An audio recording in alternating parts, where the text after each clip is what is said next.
Ancient civilizations achieved technological feats that modern science cannot fully explain. By the end of this journey, you will discover 25 incredible inventions that challenge the official timeline of human history.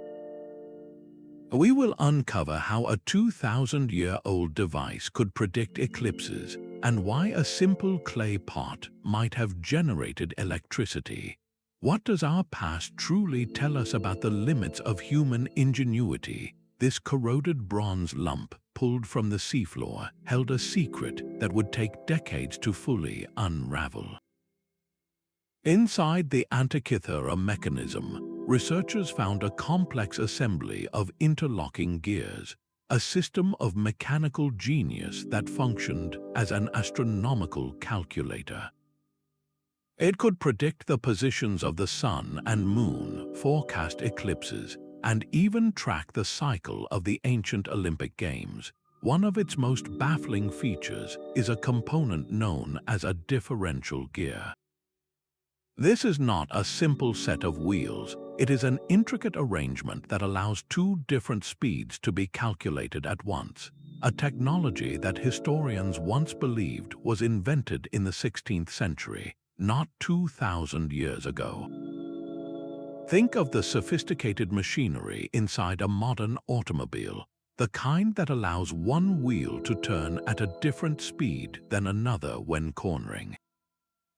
The ancient Greeks had conceived of this same mechanical principle. How did they achieve such precision without the advanced tools for metalworking we assume are necessary?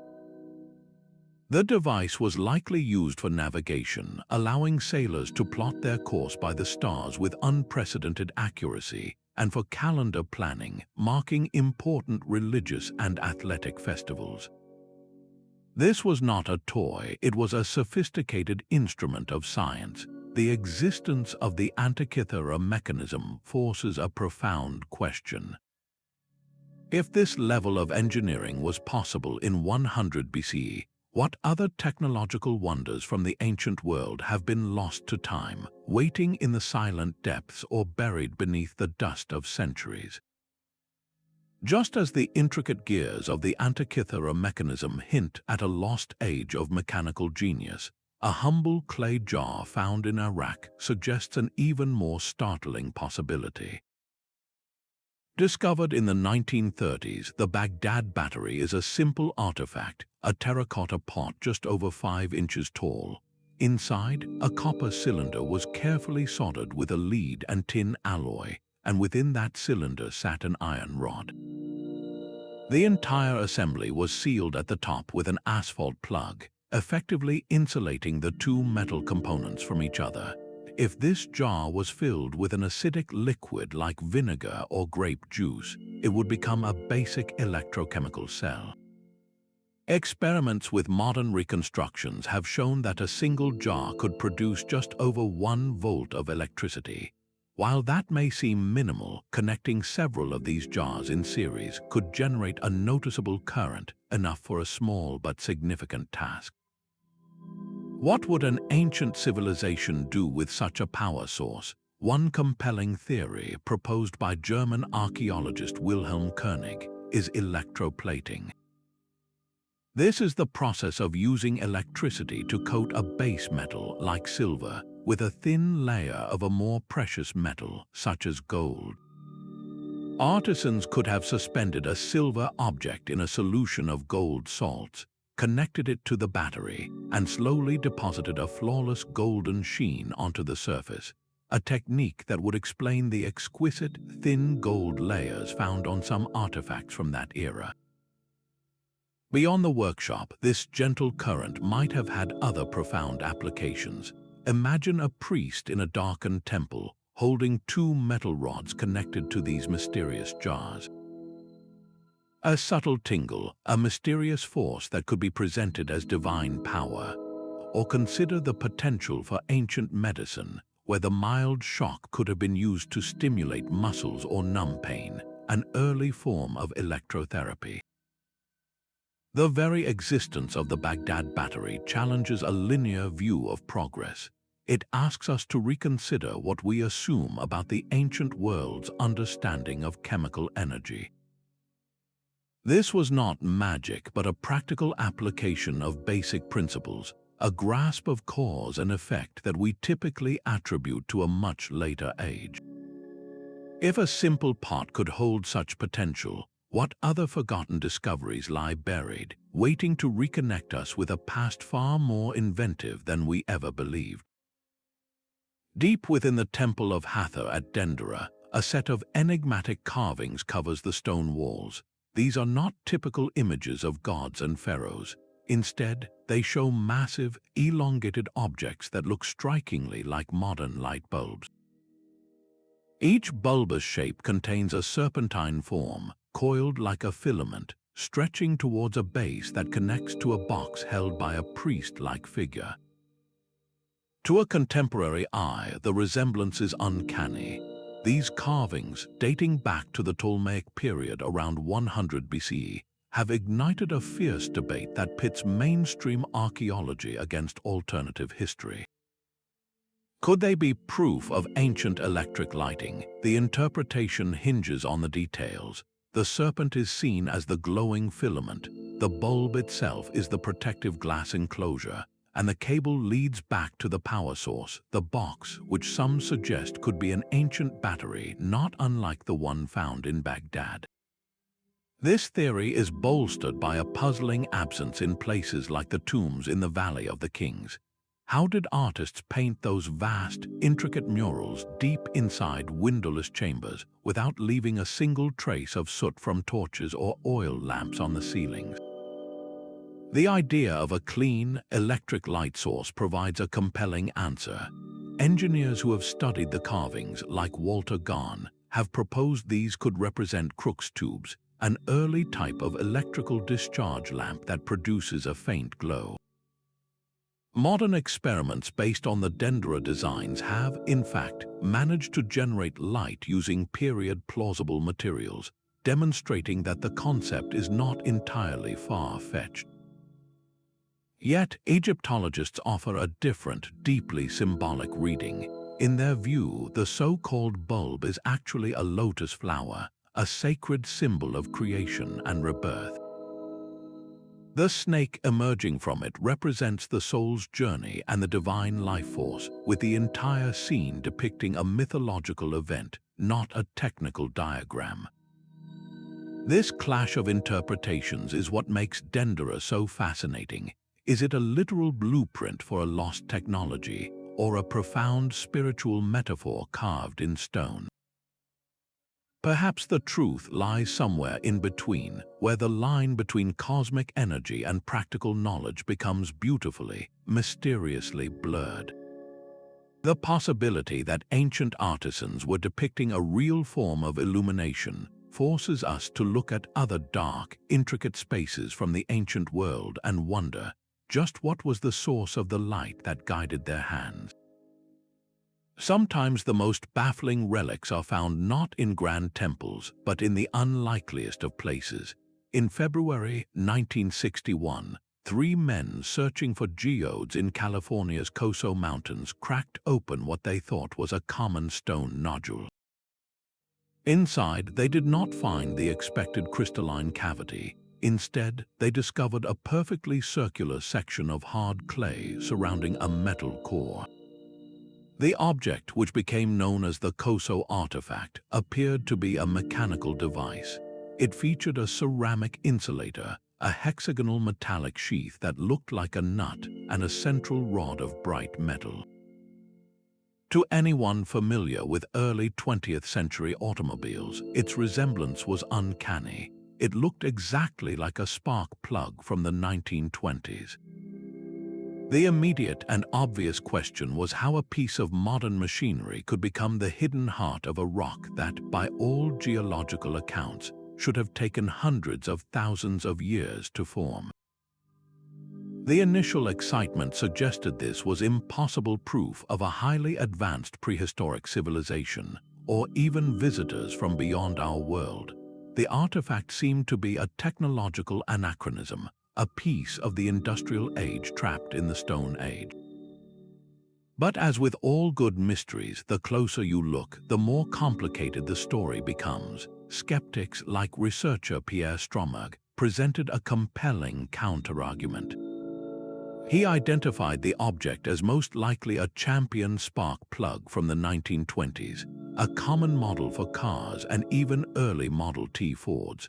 The process that encased it, he argued, was not slow geological fossilization, but a much faster phenomenon known as concretion. In this process, a hard object submerged in mineral-rich water, like that found in a lake bed, can rapidly accumulate layers of iron oxide and other minerals, forming a hard, rock-like shell in a matter of decades, not millennia. This would explain how a lost spark plug from a prospector's vehicle could have been covered and hardened, only to be mistaken for an ancient geode years later. The original claims of an immense age were based on the surrounding rock matrix, but without thorough, independent scientific testing, those claims remain highly suspect. The artifact itself vanished from public view after its initial analysis, its current whereabouts unknown, which only deepens the enigma and prevents modern techniques from solving the puzzle. The true lesson of the Coso artifact may not be about proving a lost civilization, but about challenging our own assumptions. It forces us to ask how we date objects and how easily natural processes can deceive us. What if it is just a spark plug that in itself is a fascinating story of how the modern world can become fossilized and appear ancient? But what if, against all odds, it is not? This single, strange object, whether a modern mistake or a genuine mystery, holds a mirror to our understanding of time and progress, reminding us that the boundary between the impossible and the merely unexplained is often as thin as a stone shell. While the Coso artifact remains an earthly puzzle, another discovery seems to point directly to the sky. In a tomb at Saqqara, Egypt, a small wooden object was found, carved with the simple elegance of a bird in flight. This is the Saqqara Bird, a relic from around 200 BC. At first glance, it appears to be a child's toy or a ceremonial offering, but look closer and its proportions are unusual. The wings are perfectly straight and aerofoil-shaped, unlike the curved wings of a bird. The most striking feature is the tail. It stands completely vertical, a feature no bird possesses, but one that is absolutely critical for the stability of an aircraft. Aviation experts like Dr. Khalil Messiha have studied this artifact intensely. He proposed that the Saqqara Bird is not a model of a bird at all, but a scale model of a monoplane glider. All it seems to be missing is the horizontal stabilizer, the small wings at the tail that control pitch. Dr. Messiha suggested that perhaps this part was lost or that the model was never fully completed. To test this theory, engineers have built exact replicas and made that one small addition. The results were startling. With a horizontal stabilizer attached, the Saqqara Bird does not just fall. It glides, it sails through the air with remarkable stability, demonstrating a clear, if basic, understanding of aerodynamic principles like lift and stability. So, what was its purpose? Was it the blueprint for a full-sized glider, a concept that was never built? Could it have been a ceremonial object representing the Egyptian god Horus, but carved with an uncanny, almost accidental knowledge of flight? Or was it simply a toy that, through generations of observation and tinkering, had been refined into a form that could truly fly? The object lacks any form of propulsion, placing it firmly in the realm of gliders. This absence is its greatest mystery. Did the artisans who carved it understand why it flew? Were they consciously applying principles of physics, or had they merely stumbled upon a shape that worked through trial and error? The Saqqara Bird forces us to look at the ancient world not as a static collection of pyramids and tombs, but as a dynamic place of experimentation. It suggests that the human desire to conquer the skies, to understand the wind, may have found expression long before the Wright brothers at Kitty Hawk. This small wooden artifact asks a profound question. How many other brilliant ideas, how many other leaps of technology were lost because they were carved in wood instead of cast in steel? High in the humid air of Delhi stands a monument not of stone but of metal. The Iron Pillar of Delhi, a 23-foot-tall column of iron erected around 375 CE, defies one of nature's most relentless forces. It has not rusted for over 1,600 years through monsoons and scorching heat. Its surface remains smooth and largely uncorroded, a feat that modern steel struggles to accomplish without constant maintenance. This is not a simple lump of ore.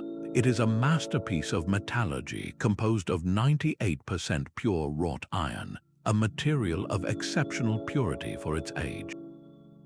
The secret to its longevity lies in a protective skin, a passive film just thousandths of an inch thick known as mesowite.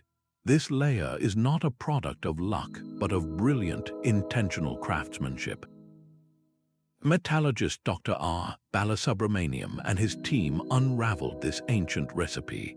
The iron used by the Gupta Empire blacksmiths was remarkably rich in phosphorus, an element modern steelmakers meticulously remove as an impurity. Yet here, this so-called impurity was the key.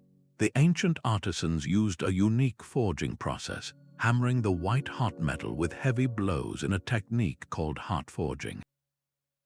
This process, combined with the high phosphorus content, allowed a protective layer of mesowite to form naturally on the surface, shielding the iron from the oxygen and moisture that would normally consume it. Think of it as a microscopic, self-healing shield, a barrier forged into the very metal itself. This was not a simple decorative column.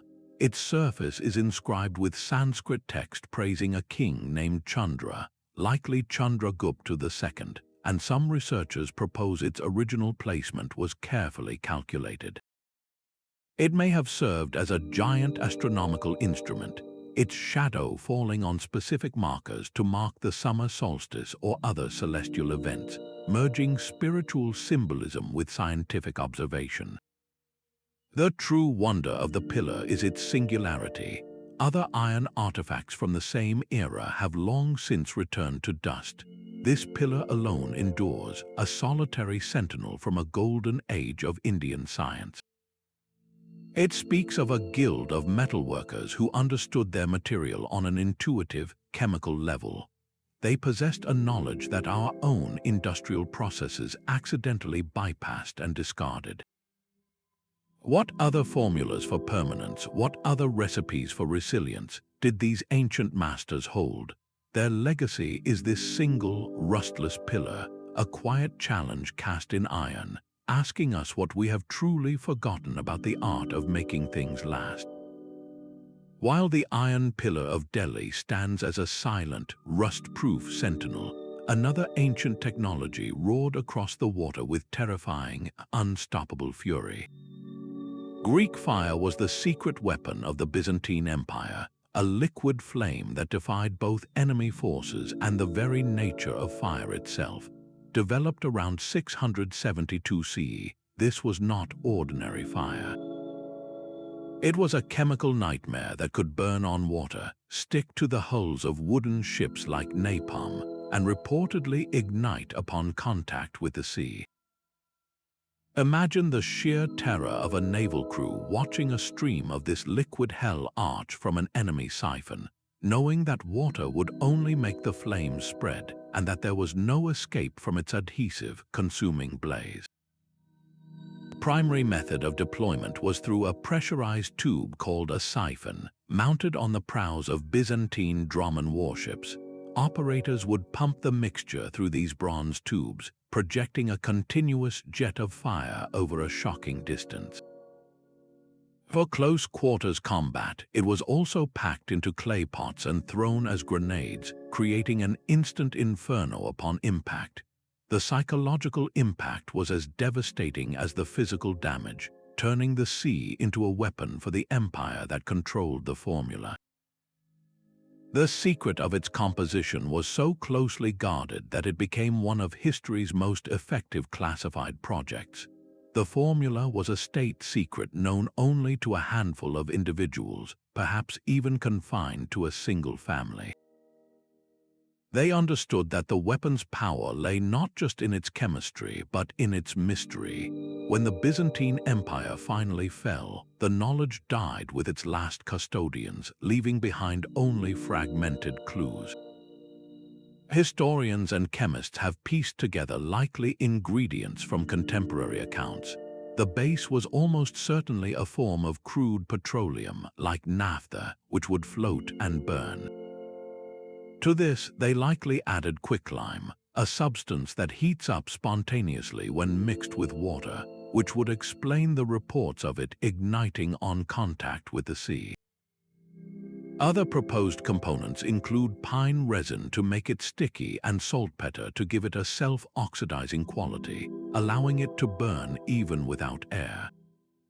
The true genius, however, lay not just in the recipe but in the delivery system, creating a stable mixture that wouldn't explode prematurely in the hold of a ship, and then designing a pump and siphon that could project it under pressure, required an advanced understanding of both chemistry and mechanical engineering. Its most legendary use was during the Arab sieges of Constantinople. Facing a vast fleet, the Byzantines unleashed their secret weapon, turning the city's harbor into a fiery trap. Contemporary chroniclers describe walls of flame sweeping across the water, enemy ships vanishing into an inescapable conflagration that secured the empire's survival for centuries. How did they achieve this without the formal framework of modern chemistry? They were master empiricists, learning through relentless experimentation, understanding the reactive properties of materials through observation and trial. The loss of Greek fire's formula is a stark lesson in how fragile advanced knowledge can be. It blazed across history as a testament to human ingenuity in warfare, only to be extinguished by time and secrecy, leaving us to wonder what other formidable powers were lost when their last keeper fell silent. From the fiery seas of Byzantium, we journey to the silent, sun-baked plains of Peru. Here, an entire landscape becomes a canvas for the inexplicable. The Nazca Lines are not artifacts you can hold in your hand, but colossal drawings etched directly into the desert floor. Created over a 1,000-year period beginning around 500 BC, these geoglyphs sprawl across hundreds of square kilometers. To walk among them is to see only fragments, strange paths of cleared earth. But from the vantage point of the sky, the fragments coalesce into a breathtaking gallery of giant spiders, hummingbirds, monkeys, and perfect geometric spirals. The method was deceptively simple. The Nazca people meticulously removed the dark, sun-baked stones that littered the surface, piling them to the side to expose the lighter, sandy soil beneath. This contrast created the lines, and the arid climate, with its minimal rain and wind, has preserved them for over 2,000 years. The scale is almost beyond comprehension. How do you design a hummingbird with a wingspan longer than a commercial airliner, ensuring its proportions are perfect when you are standing on the ground? Researchers like Piri Reis, who devoted her life to mapping and protecting the lines, believed the Nazca possessed sophisticated mathematical and astronomical knowledge. She proposed that they could have used simple stakes and ropes to plot out the enormous figures, scaling up smaller models through a precise grid system. This would require an incredible communal effort and a shared vision passed down through generations. Some of the long, straight lines do indeed point directly to the position of the sun during the winter and summer solstices, suggesting a celestial calendar carved into the earth. Other theories propose these were sacred pathways used for ritual processions, where communities walked the lines to commune with deities, perhaps praying for water in this unforgiving desert. The purpose may forever remain a subject of debate, but the effect is undeniable. The hummingbird glyph, over 90 meters of flawless flowing curves, is a masterpiece of unseen artistry. Its symmetry is so precise it feels like the work of a single giant hand, not hundreds of laborers toiling under a blazing sun. This is the central mystery of the Nazca Lines. Why would a people invest such immense, coordinated effort into creating magnificent art they could never see in its entirety? It is a testament to a different way of seeing the world, one where faith and celestial observation were powerful enough to guide the hand across a vast, unseeing landscape. These lines are a message, but not for us. They are a conversation between an ancient people and their gods, a prayer written so large it could only be read from the heavens. While the Nazca Lines speak in a language of immense scale, another ancient mystery whispers its secrets in a script no one can read. The Voynich Manuscript is a book that actively defies understanding. Carbon dated to the early 15th century, its 240 vellum pages are filled from edge to edge with graceful, looping characters in an alphabet completely unknown to modern linguistics. This is not a simple code, it is a full written language that appears nowhere else in the historical record. Alongside the text are illustrations that are equally bewildering. The herbal section depicts plants with twisting roots and strange leaves that do not correspond to any known species on Earth. Are they fantastical inventions or accurate drawings of a lost botanical world? Elsewhere, intricate astrological charts show unfamiliar constellations and celestial bodies arranged in patterns that make no sense to modern astronomers. One of the most peculiar sections shows numerous nude female figures, often posed in what appear to be barrels or interconnected tubes of green liquid. These bathing scenes have led many to speculate that the manuscript is a medical or alchemical treatise, perhaps detailing a recipe for an elixir of life.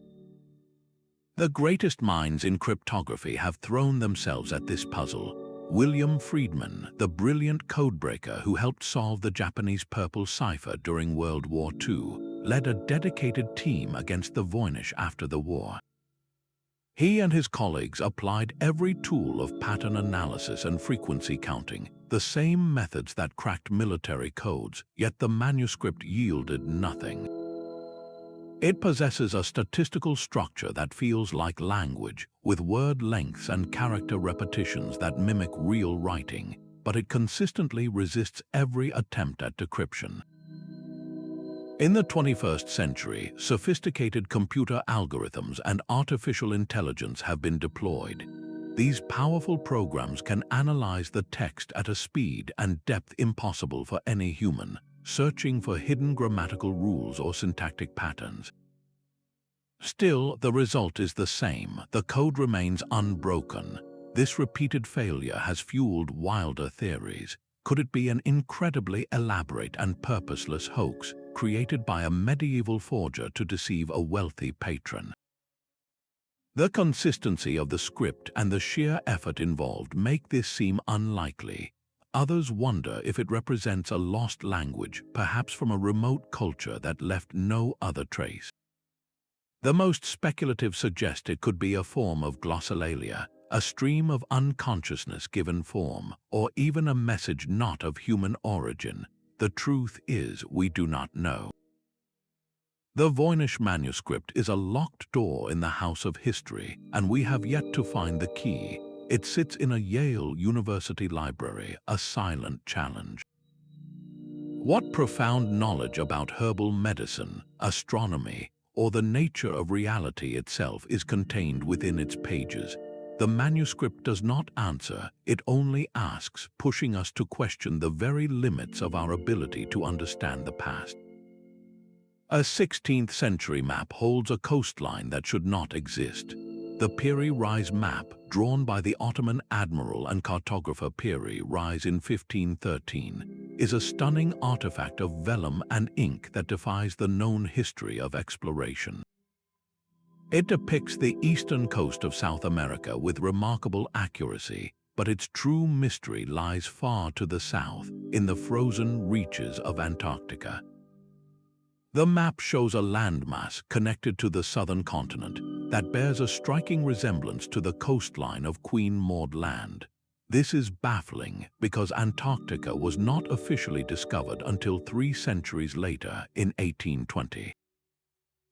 Even more perplexing, the map portrays this land not as a frozen wasteland, but with flowing rivers and mountains, a topography that could only have been observed in an ice-free state. Geologists tell us the last time Antarctica was free of its ice cap was millions of years ago. So how did a Turkish admiral in the 1500s record it? The answer may lie in the map's own margins. Piri Reis wrote extensive notes explaining that his work was a compilation, a synthesis of about 20 older source maps, some dating back to the time of Alexander the Great. He specifically credits charts used by Christopher Columbus, suggesting a web of pre-Columbian exploration knowledge that has since been lost to history. Historian Charles Hapgood championed a radical theory, proposing that a very ancient, sophisticated civilization, perhaps the Minoans or Phoenicians, possessed the seafaring technology to map the globe. Their knowledge, preserved in the Great Library of Alexandria, might have been copied and recopied, its origins fading until fragments found their way into Reis's hands. The mathematical precision of the map lends credence to this idea. It appears to utilize a form of spherical trigonometry, correctly projecting the curvature of the Earth onto a flat surface, a complex feat that suggests its creators understood the world as a sphere and knew its true dimensions. When modern satellite surveys of the subglacial topography of Antarctica are compared to the Piri Reis map, the correlations in some areas are uncanny. It is as if the map is not showing the ice but the land beneath it. Skeptics argue the southern landmass could be a speculative addition, a lucky guess, or a distorted version of Patagonia. Yet the specificity of the annotations challenges this simplicity. This single piece of parchment forces us to consider a dramatic revision of human history. It hints at ancient mariners who sailed polar seas in an age when the world was warm, mapping continents that would be forgotten for millennia. Their voyages are lost, their ships are dust, but their charts may have survived just long enough to whisper a secret to a Turkish admiral, a secret about a world we are only now beginning to remember. Deep in the humid jungles of Costa Rica, the Earth itself seems to have given birth to perfect geometric forms. Scattered across the landscape are the stone spheres, known locally as Los Bolas, hundreds of nearly flawless orbs carved from solid granite and other formidable rocks. Ranging from the size of a melon to colossal spheres over 2 meters in diameter and weighing several tons, these artifacts were the work of the Diquis culture, created between 300 BC and 300 CE. The immediate, baffling question is how a society using stone tools could achieve such geometric perfection. The process was one of immense patience and skill. Artisans would first select a suitable boulder, then use other, harder stones to peck away at its surface in a method called hammering and pecking. They would slowly grind the rock down using sand and water as an abrasive, constantly checking and rechecking the form, working it for generations until the sphere emerged with a symmetry that rivals modern machine precision. Without lasers or calibrated instruments, they relied on an intuitive sense of geometry, a feel for the stone that allowed them to create forms of breathtaking balance. But why? What drove this immense communal effort? Archaeologists like John Hoops have studied their placements, finding clues in their arrangement. Some spheres were found in lines leading to the dwellings of chieftains, suggesting they were powerful symbols of social status and authority.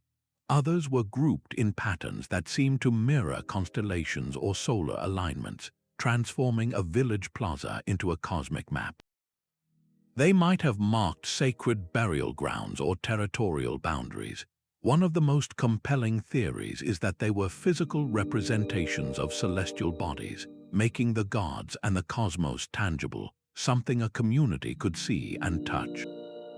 Imagine a leader standing before a line of these spheres, using them to demonstrate a connection to the sun or the moon, solidifying power through a display of esoteric knowledge carved in stone.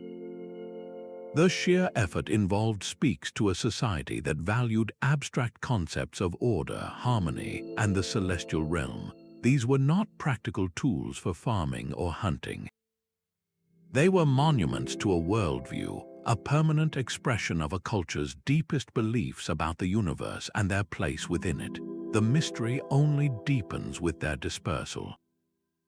Many spheres were moved from their original sites by later settlers, rolling these ancient puzzles into new contexts, their original configurations lost. This displacement makes the archaeologist's task like trying to read a book with half the pages torn out and rearranged. The stone spheres of Costa Rica are a silent testament to a different kind of intelligence, one that measured progress not in speed, but in perfection, and that sought to capture the infinite mystery of the cosmos in a perfect, unyielding sphere of stone. On a remote speck of land in the vast Pacific Ocean, stone giants stand in eternal vigil. The Moai of Easter Island are nearly 900 colossal statues, carved by the Rapa Nui people between 1250 and 1500 CE. These are not small idols, they are monolithic human figures averaging 4 meters in height and weighing as much as 82 tons, all carved from a single quarry of compressed volcanic ash known as tuff. The sheer scale of their creation is staggering. How did a society with no metal tools, no wheels, and no large animals for labor manage to carve, transport, and erect such massive monuments?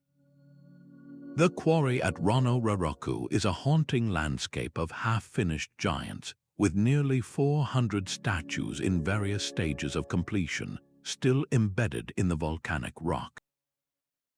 They are a frozen moment in time, offering a clear archaeological snapshot of the carving process. Using hand-held basalt picks called toki, artisans would first outline the statue's front, then painstakingly chip away at the rock, leaving just a narrow spine attached at the back. Once the carving was complete, that final spine would be broken, and the statue would be carefully slid down the quarry slope to begin its incredible journey. This is where the true mystery deepens. How did they move an 80-ton block of stone across miles of rugged terrain? Researchers like Jo Ann van Tilburg of the Easter Island Statue Project have tested various theories. One compelling idea is that the statues were walked. Teams of ropes would be attached, and groups of people would rock the moai from side to side, inching it forward in a coordinated, upright shuffle. Another theory involves a system of log rollers or a sledge, pulling the massive figure over a path of lubricated soil. Modern experiments with concrete replicas have shown that a relatively small group, perhaps as few as 18 people, could move a multi-ton statue in this way. Yet, these practical explanations cannot fully erase the sense of awe. Each successfully erected moai was then placed upon a stone platform called an ahu, which served as a sacred ceremonial site.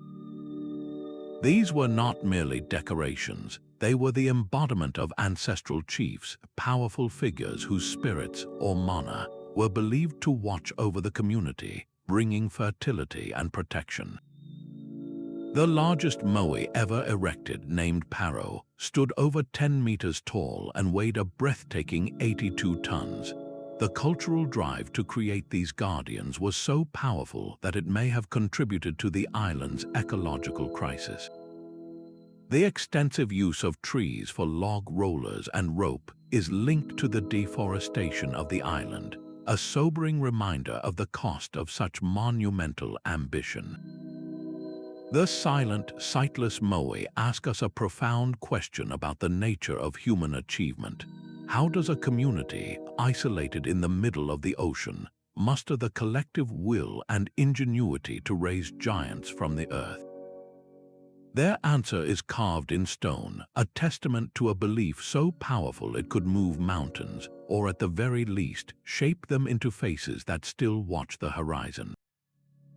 The silent giants of Easter Island represent a triumph of collective human effort, but another ancient structure stands as a monument to a different kind of genius entirely.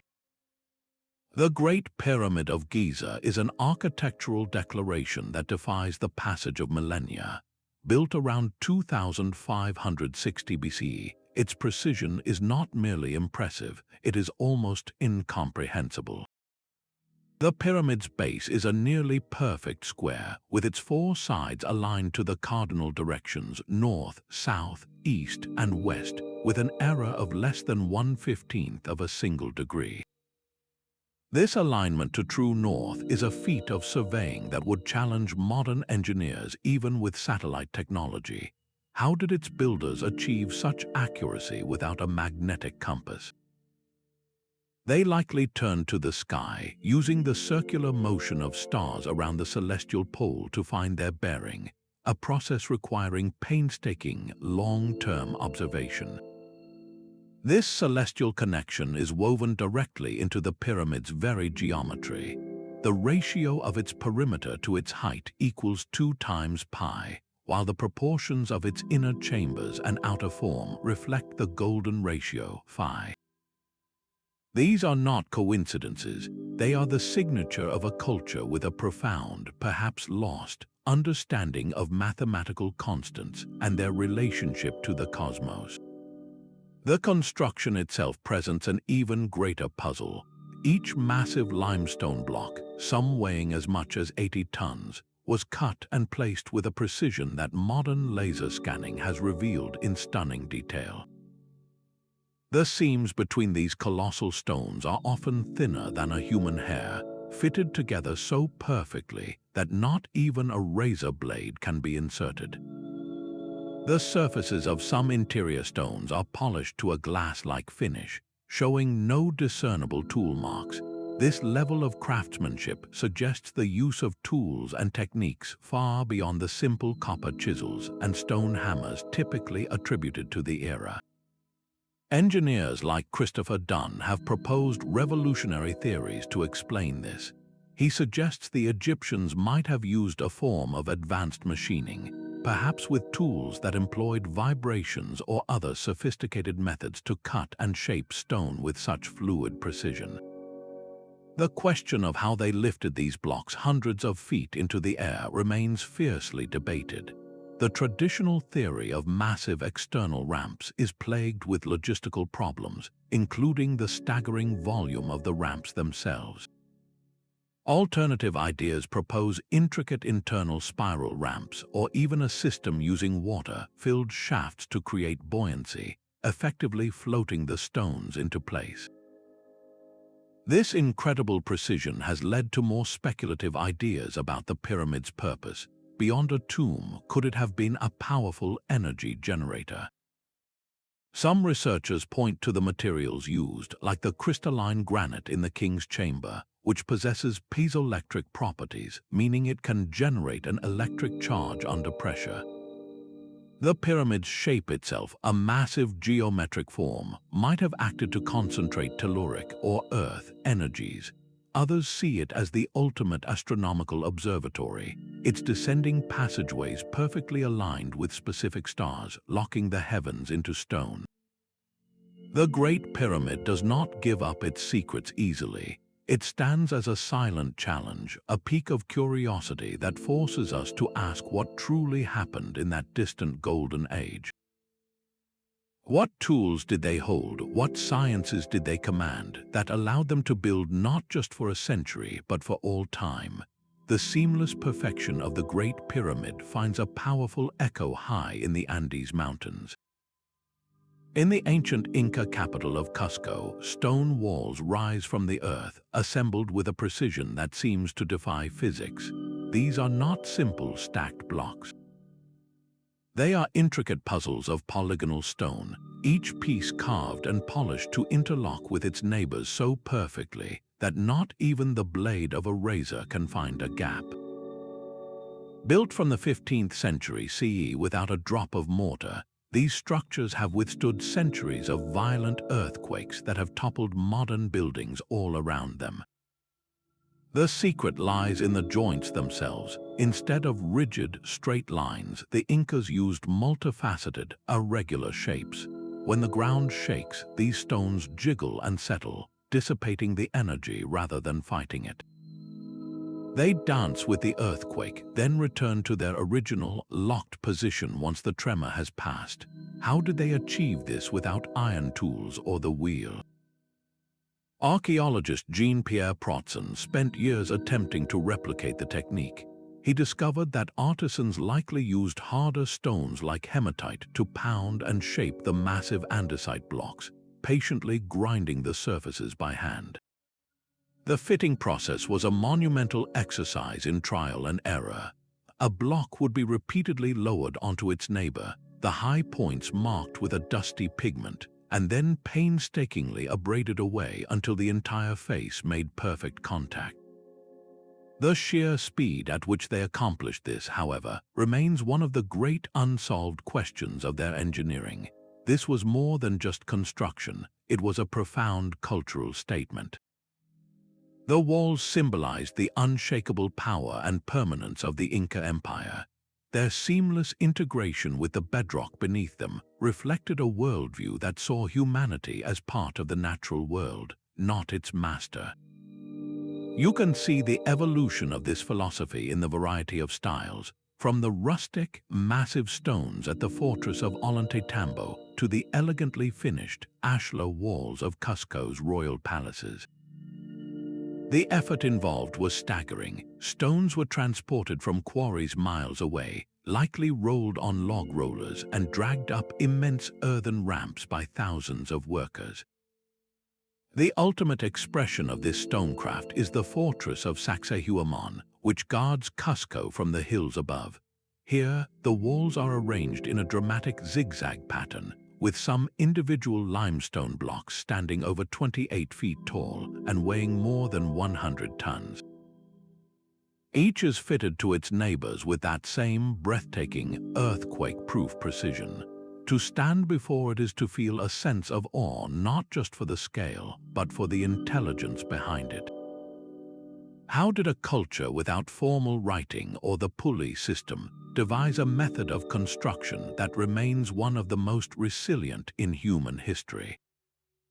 The answer is carved into the very mountains, a testament to a hands-on genius that understood stone not as a dead material, but as a living partner in building a civilization meant to last forever. This vibrant artifact colors our view of Roman technology, reflecting light on more luminous discoveries.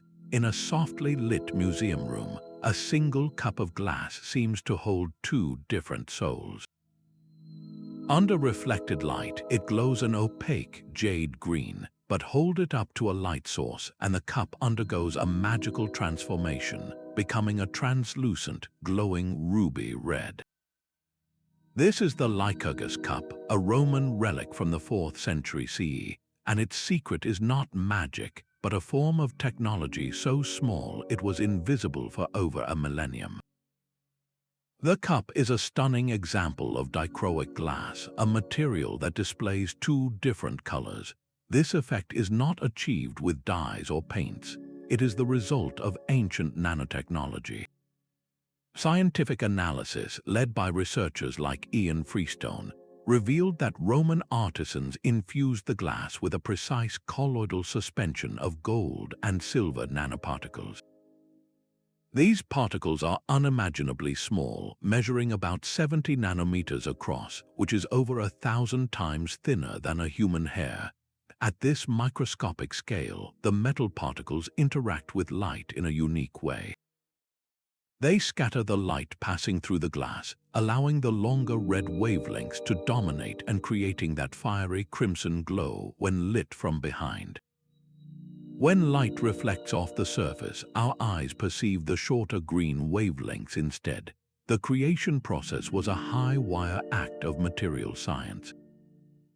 Artisans would have added a precise, minuscule amount of powdered gold and silver to the molten glass batch. The true genius was in the cooling and reheating. They had to carefully control the temperature to allow these tiny metal particles to precipitate out and form uniformly within the glass matrix, without causing the entire piece to crystallize and shatter.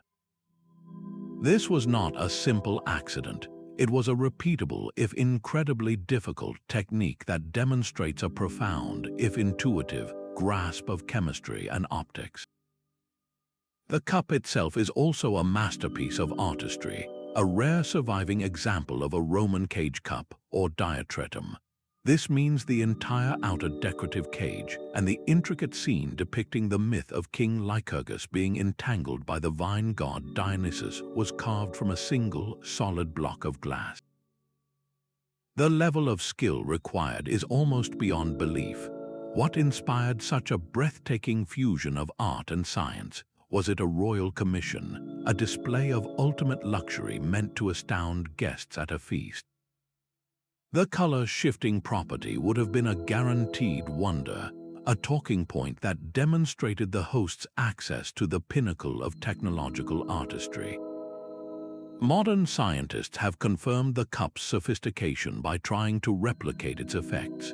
Using advanced laboratories and electron microscopes, it took years of experimentation to achieve a similar dichroic glass, a process the Romans seem to have perfected without any of our instrumental aids.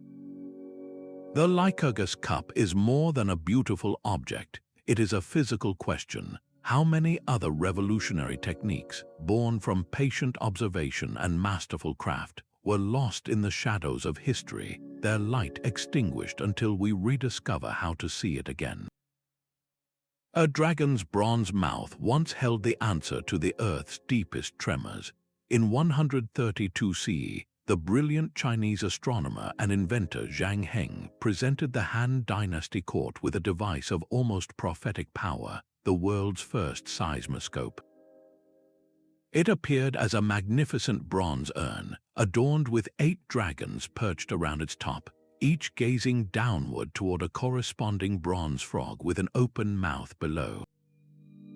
Within this vessel rested the secret to its function, a carefully balanced inverted pendulum. When a distant earthquake sent its subtle vibrations through the ground, the pendulum would swing, tripping a cleverly arranged system of levers inside one of the dragons.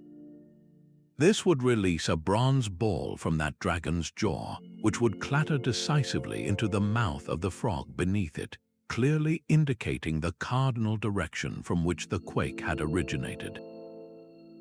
The precision required for this mechanism was astounding.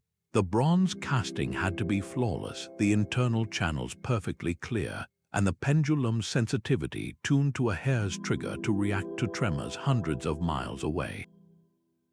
This was not merely a scientific curiosity, it was a vital tool of imperial governance. In a vast empire frequently shaken by seismic disasters, the ability to know the direction of a quake allowed the emperor to dispatch aid and messengers to the affected region long before detailed reports could travel by foot or horse, demonstrating a sophisticated state capacity for disaster response. For centuries, historians like Joseph Needham puzzled over the exact internal mechanics, as the original device was lost to time. Modern engineers have built working replicas based on the historical descriptions, and in 2005, one such model successfully detected simulated earthquakes, proving that the principle was not just legend but viable technology. How did Zhang Heng conceive of such an instrument without any understanding of tectonic plates or seismic waves? He was observing the effect, not the cause, harnessing the fundamental laws of inertia and motion in a way that would not be replicated in the West for over 1,500 years. His seismoscope stands as a quiet tremor in the timeline of science, a single, ringing chime that announces how much deeper our history of mechanical genius truly goes. From the intricate stonework of the Incas, we find a different kind of puzzle, one stamped not in rock but in clay. The Phaistos Disc is a small, fired clay circle, about 6 inches across, discovered in the Minoan palace of Phaistos on Crete in 1908. Its surface is covered on both sides with a continuous spiral of stamped symbols, 241 impressions in total, made by pressing pre-carved seals into the soft clay. This single act makes it a revolutionary object. It is not handwritten, it is printed, a form of movable type that predates the Gutenberg press by over 3,000 years. The symbols themselves are a gallery of the mysterious, featuring walking men, helmeted heads, birds, fish, and a range of abstract marks. This script, known as Linear A, remains completely undeciphered, a language isolate with no known relatives to act as a key. Linguists like Gareth Owens have spent decades analyzing the patterns, noting the repetition of certain sign groups. He proposes that the disc may contain a religious text, perhaps a hymn to a Minoan mother goddess, with recurring sequences that could be a refrain or a chant. Other theories suggest it could be an astronomical calendar, tracking celestial cycles, or even the rulebook for a long-forgotten board game. The very method of its creation deepens the mystery.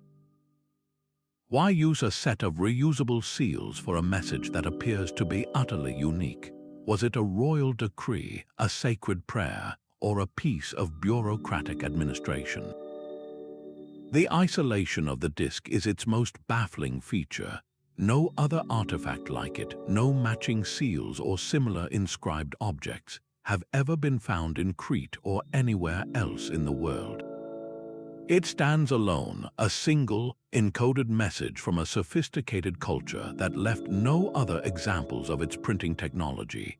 We can find parallels in other ancient stamping techniques, like cylinder seals from Mesopotamia, but nothing that replicates the Phaistos Disc's spiral format and its specific symbolic language. This has inevitably led some to question its authenticity, suggesting it could be an elaborate modern hoax. Yet most archaeologists, after extensive analysis of the clay and the context of its discovery, firmly believe it is a genuine artifact from the Minoan Bronze Age, around 1700 BC. So we are left with this ancient compact disc spinning with unanswered questions. What urgent or important message was worth preserving with such an innovative, yet seemingly abandoned technology? The disc does not speak, it only presents its silent spiral code, a locked vault of symbols holding the voice of a civilization we can almost, but not quite, hear. High on the arid Bolivian Altiplano, a monolithic gateway stands in solitary silence. The Gate of the Sun is a single, towering block of andesite granite, weighing an estimated 10 tons, and its surface is a tapestry of intricate, precise carvings that have guarded their secrets for over 1,500 years.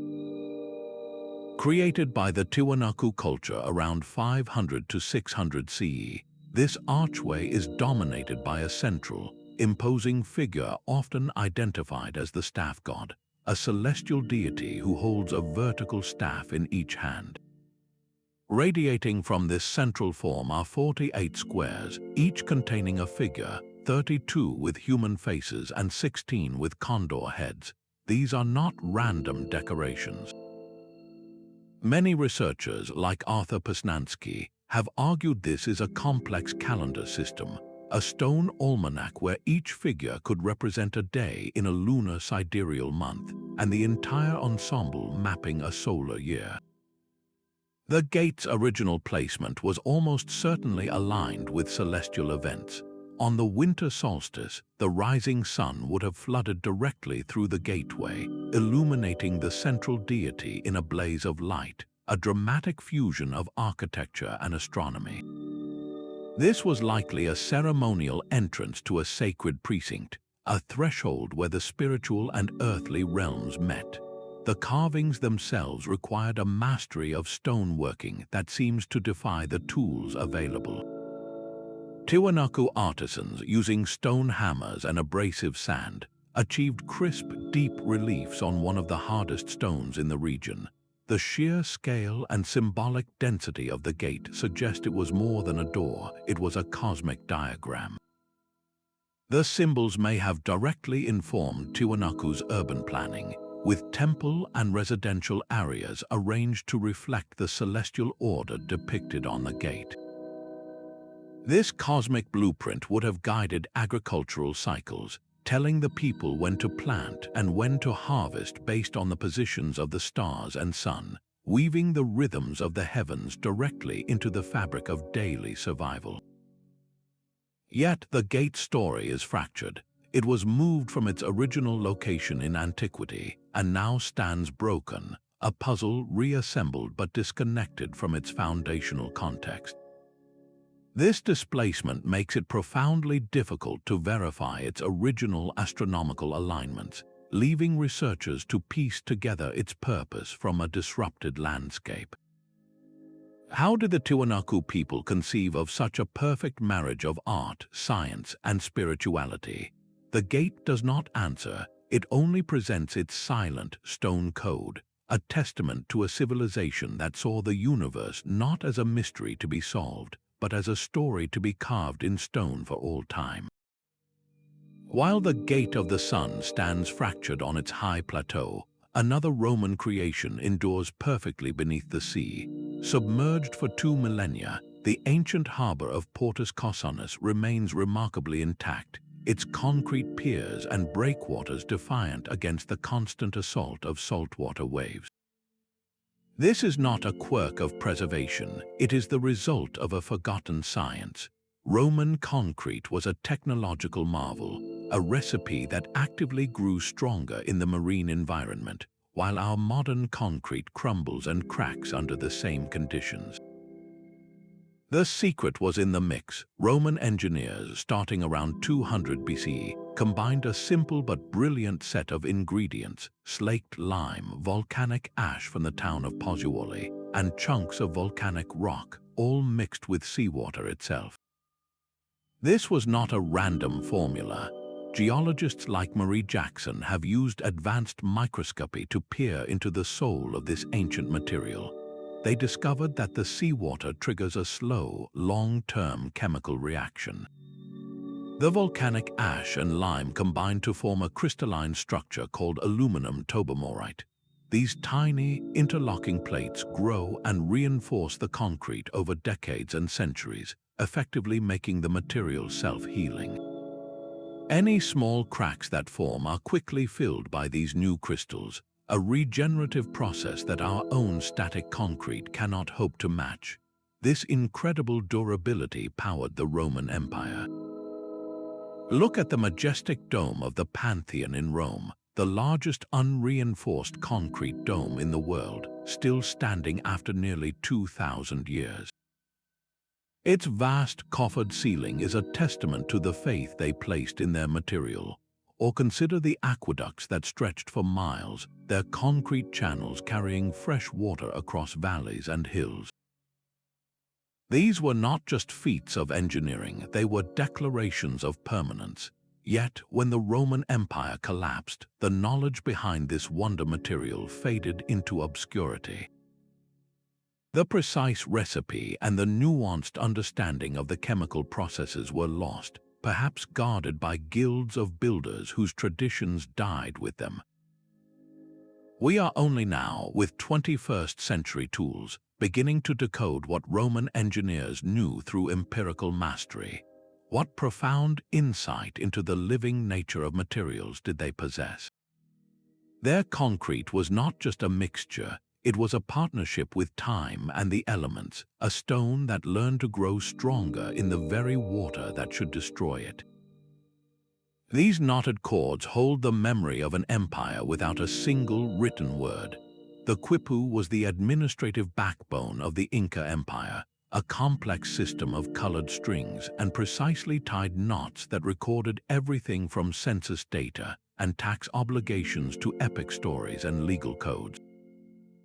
Far from simple tally marks, these were sophisticated data storage devices, a textile computer from the 15th century.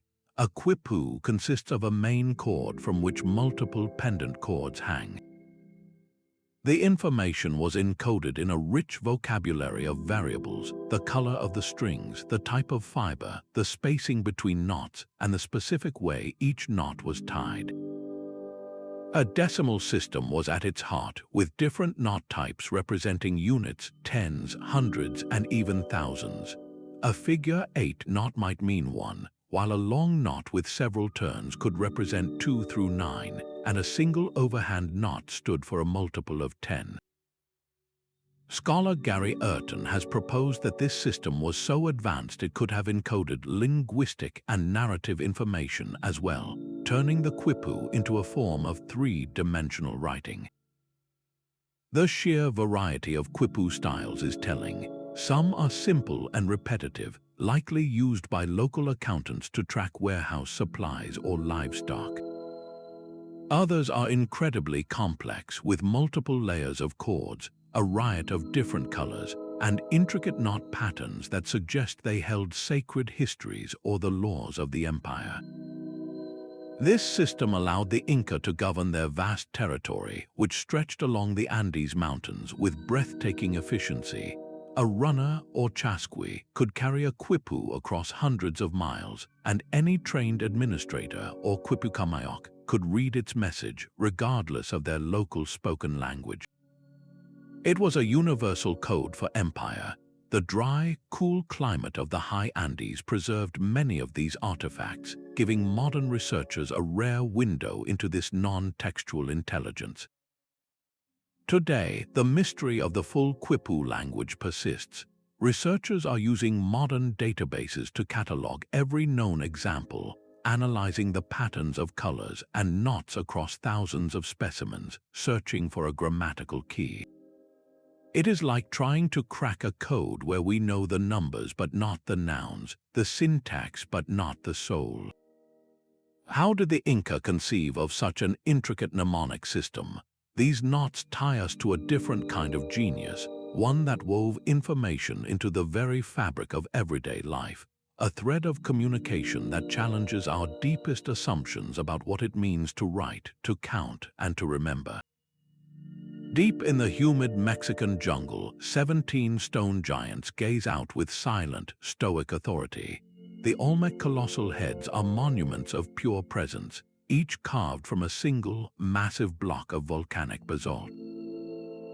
Towering up to 3 meters tall and weighing as much as 24 tons, these heads were the work of Mesoamerica's mother culture, the Olmec, whose civilization flourished between 1400 and 400 BC.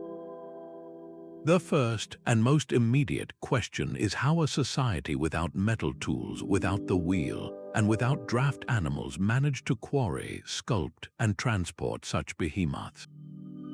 The stone itself came from the Tuxtla Mountains, quarried from the sheer rock face using hand-held stone hammers and chisels made of even harder rock. The journey from the quarry to the ceremonial centers like San Lorenzo or La Venta was a logistical nightmare, traversing miles of swampy, difficult terrain. Researchers believe the Olmec used a combination of ropes, rollers, and immense human labor, potentially floating the heads on rafts along rivers and then lubricating muddy paths with water to slide them the final distance. The sheer communal effort speaks to a society organized around a powerful central authority, one capable of marshalling thousands of people for a single artistic and spiritual endeavor. Each head is a unique individual, a portrait in stone. They possess distinct facial features, from broad, flat noses to full lips and determined expressions, and each wears a distinctive helmet or headdress. This individuality led archaeologists like Matthew Stirling to theorize that they represent powerful rulers, deified ancestors, or perhaps even legendary ball players. The helmets could be protective gear for the ritualistic ball game that was central to Mesoamerican culture, a sport with profound cosmological significance. The heads were not hidden away, they were placed in central plazas, their imposing faces watching over the community, a permanent reminder of the power and lineage of their leaders. The modern effort to move just one of these heads, the colossal head at La Venta, required a formidable steel crane and a heavy-duty trailer, a stark illustration of the immense challenge the Olmec overcame with nothing but stone, rope, and coordinated will. What drove this civilization to invest so much in these stone portraits? They were likely creating a permanent history, anchoring their identity and their rulers' legacies to the very earth. These silent sentinels confront us with the sophisticated soul of early America, a culture whose artistic ambition was as colossal as the heads they left behind. Across the Mediterranean, the very ground of Malta is etched with a different kind of puzzle. The Maltese cart ruts cut across the island's limestone plateau, a sprawling network of parallel grooves that look for all the world like ancient wagon tracks frozen in stone. These dual channels, carved deep into the soft bedrock, date back to the Bronze Age around 2000 BCE, yet their paths make little practical sense to a modern eye. Some run in perfectly straight lines directly off cliffs, plunging into the sea. Others climb impossibly steep slopes where no cart could ever maintain traction, or weave through jagged terrain in intricate crossing patterns. The most famous site, Clapham Junction, is a breathtaking tangle of intersecting ruts that resembles a prehistoric railway switching yard, a chaotic web of stone ribbons laid down by an unseen hand. The geology of Malta provides a partial clue. The island's limestone is relatively soft and easily scarred. When first cut, these grooves would have been shallow, but centuries of repeated use by sleds or carts, perhaps carrying heavy stone blocks from inland quarries to coastal construction sites, could have worn them down to depths of over 20 inches. The width between the ruts varies, suggesting different types of vehicles or perhaps a change in standards over generations. Archaeologists like David Trump have noted their frequent association with ancient temples and settlements, pointing toward a vital economic purpose. One leading theory is that they were part of an extensive stone quarrying and transport system, with wooden sledges laden with megaliths being dragged along these precise routes to avoid getting stuck in the unpredictable soil. But the ruts that run straight into the ocean complicate this logical explanation. Could they be evidence of coastal erosion where the land has crumbled into the sea, leaving the tracks to end in mid-air, or do they point to a more symbolic function? Some researchers propose a ritualistic purpose where the act of moving along these prescribed paths was itself a sacred procession, a journey with spiritual significance that transcended mere logistics. The grooves might have guided ceremonial floats during religious festivals, their course deliberately charted to connect temples with sacred springs or other points in the ritual landscape. What kind of civilization invested such immense, coordinated effort into scouring its own landscape? These are not haphazard trails. They are deliberate, engineered pathways that required a shared understanding of direction and destination across the entire island. The Maltese cart ruts are a permanent record of motion, a fossilized network of ancient journeys whose purpose has faded, leaving only the ghost of their passage etched into the living rock. High on a temple wall in Abydos, a set of ancient carvings seems to defy the very flow of time. Etched into the stone of the Temple of Seti I, these hieroglyphs appear to show startlingly clear images of a helicopter, a submarine, and even a futuristic aircraft. This is the Abydos helicopter, a collection of symbols that has ignited fervent speculation about lost technologies or impossible visitors. The visual resemblance is so uncanny it feels intentional, as if the artisans left a deliberate message for the future. The truth, however, is a fascinating story of historical layering, not science fiction. Egyptologists, including experts like Dr. Mustafa Waziri, identify this as a perfect example of a palimpsest in stone. The temple was originally commissioned by Seti I around 1280 BCE, and its walls were covered with beautifully carved hieroglyphs celebrating his reign. A generation later, his son, the great Ramesses II, needed to leave his own mark.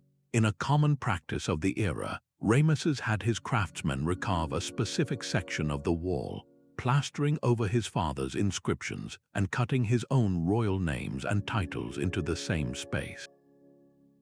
Over centuries, the plaster filler crumbled away and erosion wore down the surface, leaving behind a merged image. The overlapping hieroglyphs from two different pharaohs, carved at different depths and times, accidentally combined to form the shapes we see today. The so-called helicopter is not a single object, but a composite of parts of several distinct symbols. The rotors are likely the ends of a carving for the word for army, while the body blends a ram and an arm, all from Ramesses' superimposed cartouche. This phenomenon is not unique to Abydos. Similar overlays can be found at other sites like Karnak, where the names of later rulers were etched over those of their predecessors, sometimes creating equally strange, though less famous, composite shapes. Our powerful tendency for pareidolia, the psychological phenomenon where the brain finds familiar patterns in random stimuli, does the rest. We are wired to see faces in clouds and modern machines in ancient stone. Why does this particular carving resonate so deeply? It speaks to a longing for connection, a desire to find our own world reflected in the distant past. The Abydos helicopter challenges not history, but our perception. It asks us to consider the stories we want to see versus the stories the stones actually tell. A reminder that sometimes the most incredible mysteries are born not from advanced technology, but from the slow, patient work of wind, water, and the human hand rewriting its own legacy. A stone disc should not be able to tell a story of cosmic tragedy. Yet in 1938, Chinese archaeologist Kai Pute reportedly entered a secluded cave in the Bayan Karaula Mountains and found a bizarre burial site. Lining the cavern floor were neat rows of skeletons, each just over 4 feet tall with strangely oversized skulls. Scattered among these remains were hundreds of stone discs, nearly a foot in diameter and 1/3 of an inch thick. A groove spiraled from the edge of each disc to a small hole in its center, and within that groove was what appeared to be a continuous line of tiny, unknown hieroglyphs. This is the origin of the Dropa Stones legend, an account that would spiral into one of archaeology's most persistent and controversial mysteries. The narrative that later emerged was nothing short of extraordinary. According to sensationalist accounts that spread decades after the alleged discovery, a professor named Tsum Amnui supposedly managed to translate the inscriptions. The story they told was of a spacecraft from a distant world that crash-landed in the mountains 12,000 years ago. The survivors, a people who called themselves the Dropa, could not repair their vessel and were stranded on Earth, their story eventually carved into these stone records. The tale grew to include a British researcher, Dr. Carol Robin Evans, who claimed in the 1960s to have met the descendants of these beings, a small-statured tribe still living in the remote region. The complete absence of physical evidence is the legend's greatest weakness. No museum holds a Dropa stone. No scientific journal ever published a peer-reviewed analysis of the discs or the skeletons. The very archaeologists and translators at the heart of the story, like Kai Pute and Tsum Amnui, are untraceable in official academic records, their names seemingly fabricated for Western audiences. When researchers have attempted to track down the provenance, The trail consistently leads back to a handful of articles in European pulp magazines dedicated to stories of ancient astronauts and UFOs. The supposed scientific analysis, which claimed the discs contained high concentrations of cobalt and other metals and vibrated at an unusual rhythm, has never been verified. This has led mainstream scholars to universally classify the Dropa Stones as an elaborate modern hoax, a story born from a blend of creative fiction and a misunderstanding of local artifacts. The real mystery, then, is not about ancient astronauts, but about our own enduring fascination. Why does this story, devoid of proof, continue to capture our imagination? It echoes a pattern found in cultures across the globe, from the Dogon people's alleged knowledge of Sirius to Native American legends of star ancestors. These narratives tap into a deep human desire to find our origins in the stars, to believe that we are part of a larger, more dramatic cosmic history. The Dropa Stones invite us to explore that tantalizing line where folklore bleeds into possibility, where we are asked to choose between a lonely history of isolated development and a universe teeming with ancient, forgotten visitors. They are a mirror reflecting our own hopes and our boundless curiosity about who we are and where we truly come from. These zigzagging walls are a fortress that dances with the earth. The Sacsayhuamán Citadel, perched above Cusco and built in the 15th century, is a masterpiece of polygonal masonry where stones weighing up to 200 tons are locked together in a sprawling, three-tiered pattern of sawtooth ramparts. The sheer scale is humbling, but the true genius is invisible, revealed only when the ground begins to shake. The entire structure is engineered for seismic resilience. Each massive limestone block is a unique, multifaceted shape, cut to fit its neighbors with a precision that leaves no gaps. There is no mortar holding them together, only the perfect interlocking puzzle of the stone itself. When an earthquake strikes, the stones in these walls do not resist the motion, they absorb it. They shift and jiggle, settling and then resettling back into their original positions once the tremor passes. This flexible, kinetic design has allowed Sacsayhuamán to withstand centuries of violent quakes that have toppled modern buildings in the city below. Engineers like Dr. Kenneth Wright have meticulously studied the site, identifying key features that contribute to this stability. The walls lean slightly inward, a design that lowers the center of gravity and prevents toppling. The bottoms of the stones are often slightly larger than the tops, creating a locked-in effect. And the variety of stone sizes, from manageable blocks to absolute behemoths, creates a heterogeneous structure that disperses seismic energy in a complex, dissipating wave. How did the Inca, without iron tools or the wheel, achieve this? The process was one of immense communal effort and profound patience. Workers likely used harder stones to pound the limestone into shape, grinding the surfaces with sand and water. They probably employed earthen ramps, log rollers, and an intricate system of ropes and levers to nudge these giants into place. The fitting was a monumental exercise in trial and error, where a block was repeatedly lowered, its high spots marked with dust, and then painstakingly abraded away until the entire face made perfect contact with the stone beneath it. Beyond its military might, Sacsayhuamán pulsed with spiritual significance. The zigzagging walls are thought to represent the teeth of a puma, a sacred animal, with the entire city of Cusco laid out in the shape of its body. This was a place of ceremony and cosmic symbolism. Every year during the Inti Raymi festival, the site comes alive once more as thousands gather to celebrate, the Inca sun god and honor this enduring legacy. The participants stand upon the same stones that have witnessed centuries of history, a direct connection to a past that understood how to build in harmony with the forces of nature, not against them. How many generations of knowledge, how many subtle understandings of physics and material were poured into this single fortress? The walls of Sacsayhuamán do not just defend a city, they defend the very notion of a lost and brilliant engineering art, a technique for making stone breathe and move, ensuring its story would never be erased by the trembling earth.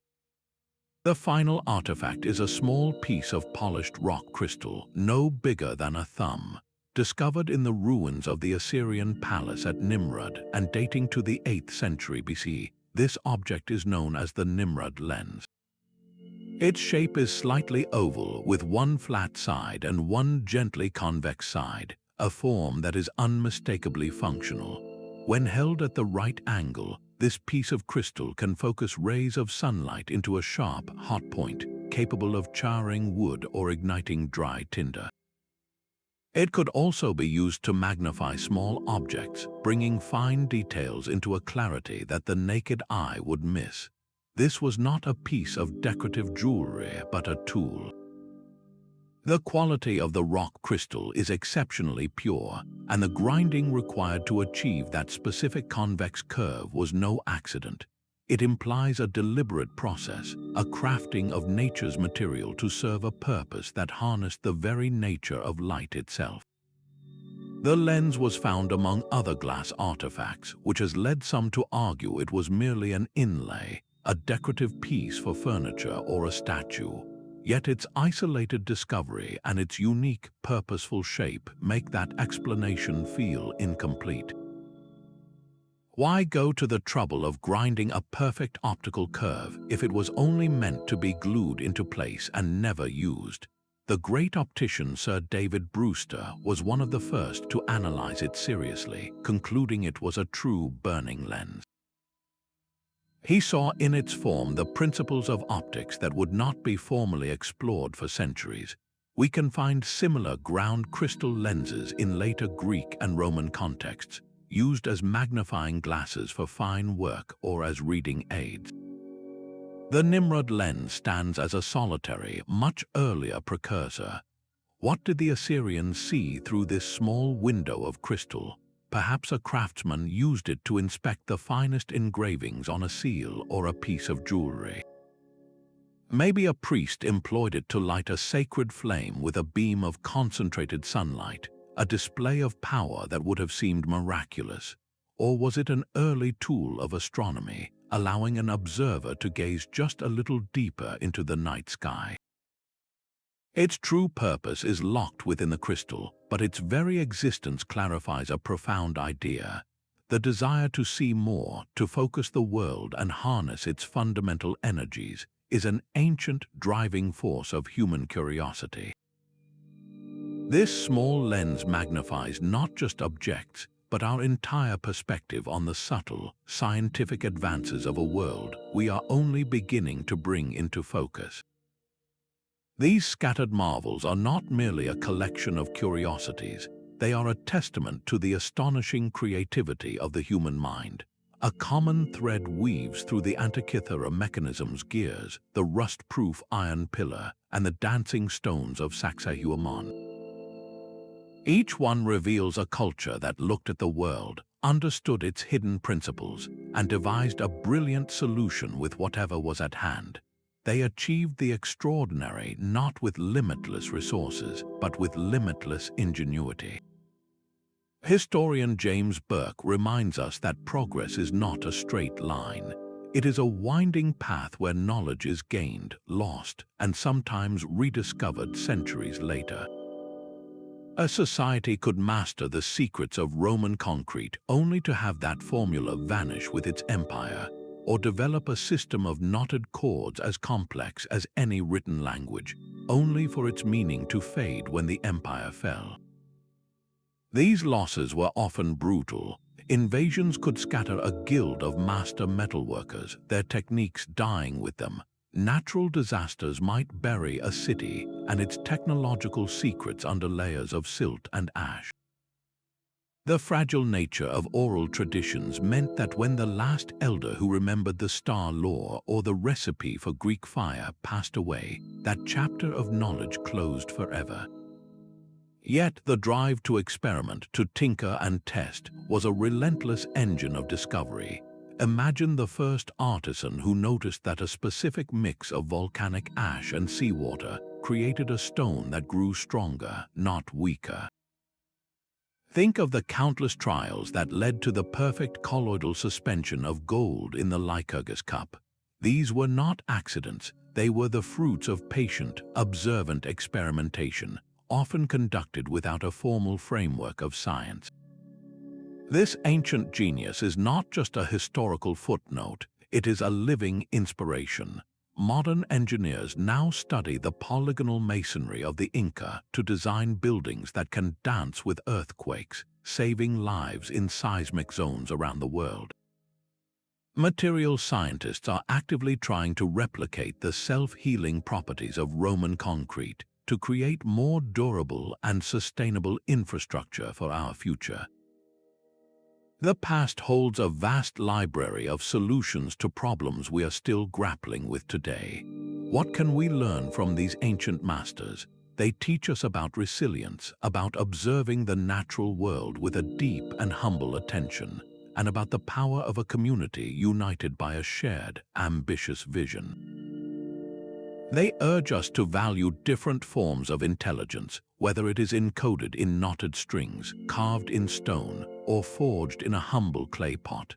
Their legacy is a challenge, a reminder that human potential has always been far greater than our historical timelines suggest, and that the seeds of our future may very well be hidden in the quiet wisdom of our past.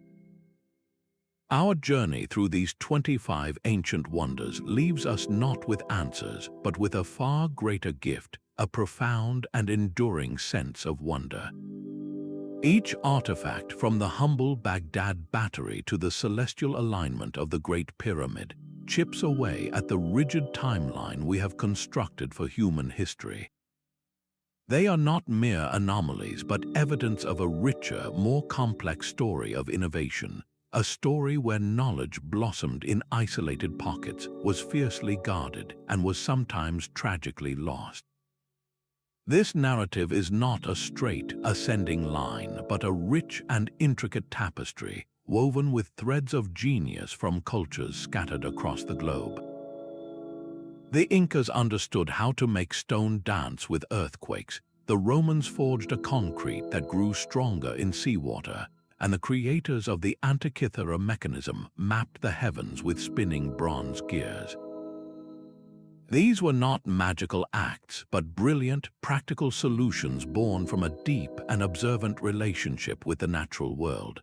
They resonate today because they speak to a universal human drive to solve problems, to push boundaries, and to leave a mark that defies time itself. Let these mysteries inspire your own curiosity. Let them remind you to question the accepted story and to look for the extraordinary hidden within the ordinary.